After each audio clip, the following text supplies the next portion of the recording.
பூஜா தாரிகாவை குனிய வைத்து அவள் முதுகில் நங்கென்று குத்த, அப்போது அவள் கையை பிடித்து பின்னால் இழுத்துவிட்ட திவான் அவள் கீழே விழ செல்ல அவள் கையை பிடித்து நேராக நிற்க வைத்து அவளை முறைத்தவன், இனிமே என்னோட தாரி மேல உன்னோட கை பட்டுச்சு, அவ்வளவுதான் சொல்லிட்டேன். அதை கேட்டு தாரிகா பூஜா இருவரும் அதிர்ச்சியாக அவனை பார்க்க, பூஜாவை முறைத்த திவான், என்ன பாக்குற? அவளை அடிக்க யாருக்கும் எந்த உரிமையும் கிடையாது, புரியுதா? புரியுது. அது சமத்து புள்ளையா நடந்துக்கணும், சரியா? நீ பயப்படாத குட்டிமா, யாரையும் உன்னை அடிக்க விட மாட்டேன். ஏன்னா நான் மட்டும்தான் உன்னை அடிப்பேன் செல்லம்மா, எனக்கு மட்டும்தான் அந்த உரிமை இருக்கு.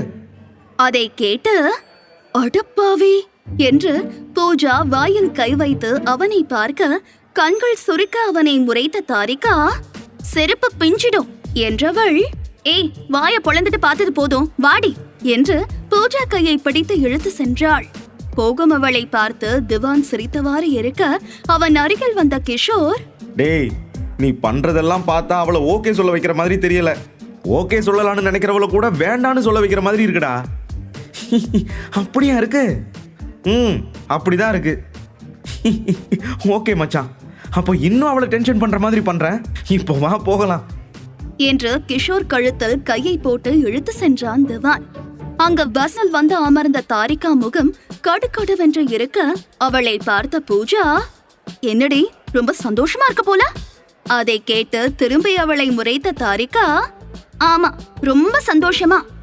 அதை கேட்டு பூஜா சிரிக்க, அதில் அவளை கடுப்பாக முறைத்த தாரிகா, ஏய் சிரிக்காதடி, கோவமா வருது.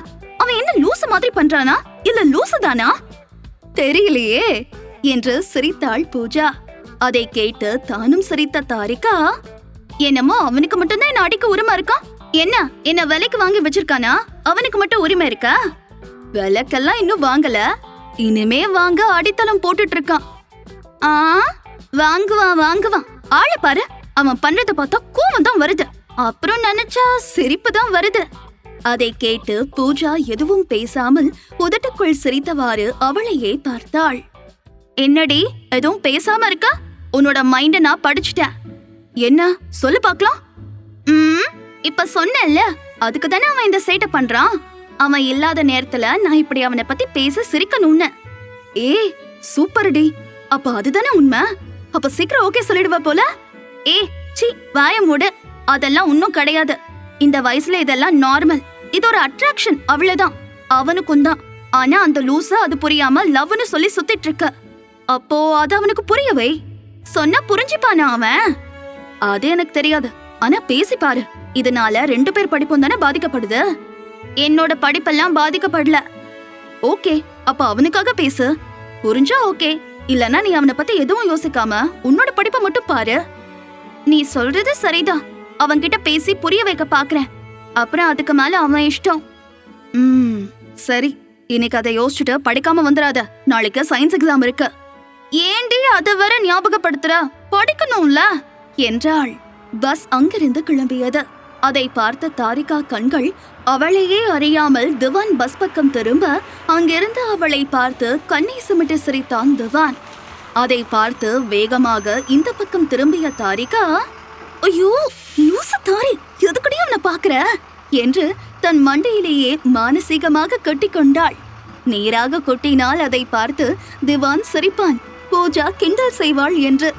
அவள் பார்த்ததும் டக்கென்று திரும்பியதையும் பார்த்து சிரித்த திவான், இரட்டை ஜடை அழகி, அழகடி நீ என்று மனதில் நினைத்தவாறு சென்றான். அன்று இரவு தன் அறையில் அமர்ந்து மாங்கென்று படித்துக் கொண்டிருந்தாள் தாரிகா. அப்போது அங்கு வந்த அவள் அக்கா ரத்யா, என்ன உலக அதிசயத்தின் 8வது அதிசயம் அதிசயமா படிச்சிட்டு இருக்க என்று விழித்தவாறு பார்த்தவள் அவள் அருகில் வந்து கீழே சொத்தென்று அவளை இடித்தவாறு அமர்ந்து அவள் மேல் சாய்ந்தாள். அதில் கீழே புக் மேலே கவர்ந்து விழுந்த தாரிகா, அம்மா என்று கத்தியவாறு நேராக அமர்ந்து தன் அக்காவை பிடித்து தள்ளியவள், எருமை இப்படிதான் மேல வந்து விழுவியா? ஆமா அப்படிதான் விழுவ என்று மீண்டும் அவள் மேல் சாய்ந்தாள் ரத்யா. ஐயோ போடி அந்த பக்கம், எருமை, குரங்கு, பிசாசு என்று அவளை பிடித்து மீண்டும் தள்ளிய தாரிகா, எழுந்து போடி, நான் படிக்கணும். படிடி, யார் வேண்டான்னு சொன்னா என்று மீண்டும் அவள் மேல் சாய சென்றாள் ரத்யா. அப்போது அம்மா இவளை பாருமா, என்ன படிக்க விட மாட்டேங்கிறா. ரத்யா தொடப்பக்கட்டை எடுத்துட்டு வரட்டா?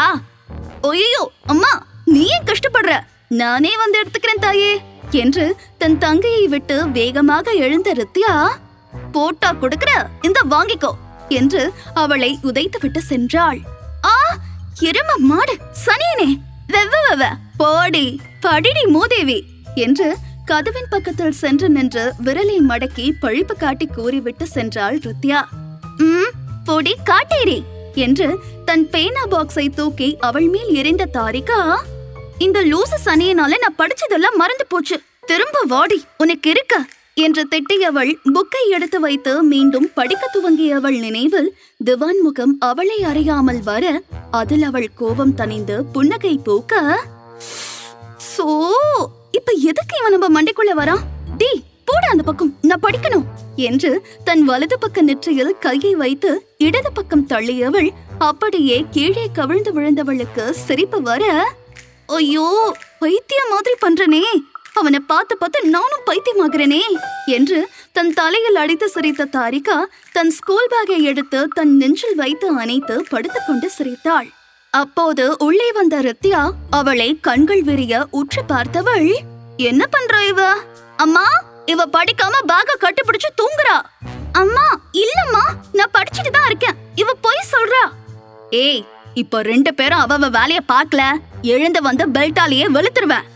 அதை கேட்டு தாரிகா ரித்யா இருவரும் ஒருவரை ஒருவர் முறைத்தவர்கள், உனக்கு புண்ணியமா போகும், என்ன கொஞ்சம் படிக்க விட, உனக்கு காலேஜ்ல படிக்க ஏதாவது கொடுத்திருப்பாங்கல்ல, அத போய் பாரு தெய்வமே என்று பாவமாக கெஞ்சினாள் தாரிகா.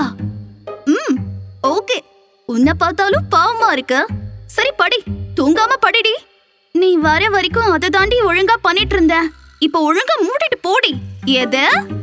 கதவை ஒழுங்கா மூடிட்டு போ அக்கான்னு சொன்ன. அது சப்பா போயிட்டா, யாரும் என்ன தொல்லை பண்ணாம இருக்கணும். டேய் நீ ஃபர்ஸ்ட் என்ன தொல்லை பண்ணாத. ஓம் நமோ நாராயணா என்று கண்ணை மூடி கூறியவள், ஐயோ இத பார்த்துட்டு கத்துனாலும் கத்தும் அந்த எருமை என்று கண்ணை வேகமாக திறந்து சத்தமாக படிக்க ஆரம்பித்தாள். 2 நாள் கழித்து திவான் ரித்யா இருவரும் ஸ்கூல் மரத்தின் அடியில் நின்று ஒருவரை ஒருவர் பார்த்து கொண்டிருந்தனர்.